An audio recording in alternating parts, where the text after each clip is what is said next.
Giyorgis of Sägla is the earliest documented prose author from sub-Saharan Africa. So just for those that may not know, Dr. Bantu, tell us what prose author means. Everybody may not know. I had to look it up myself just to make sure that I understood it. So just for those that may not know, break that down for us.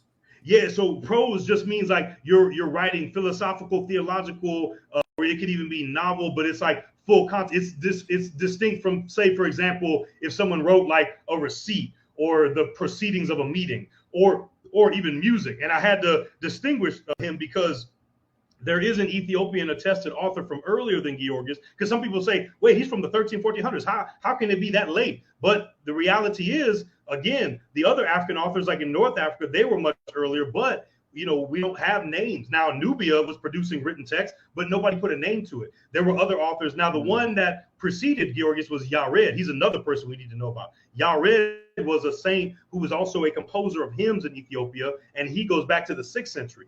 But his work, the earliest manuscripts don't come actually till the 15th century, but Ethiopian tradition holds that he wrote the liturgy that's still sung. And Giyorgis actually wrote a lot of liturgy as well. But Yared wrote songs, he didn't write prose. So this book that Giyorgis wrote, the Book of Mystery, is prose. It's original theology, as opposed to, for example, writing songs. And so in that sense of writing a more full book that communicates more complex and lengthy ideas, as in what we mean by prose, Giyorgis is the first earliest documented author from sub-Saharan Africa anywhere. South of Egypt, he is the first one, period. And again, this gets into other issues, but there was a racial distinction back then. And so in that way, I would also go as far as to say that he is the world's first known Black author, period. Now, the other ones, they was African, but they didn't use that term Black for themselves. That was in Nubia and Ethiopia where they used that term Black, and they didn't use that term for themselves. And so we can rightly say that Giyorgis is the world's first known Black author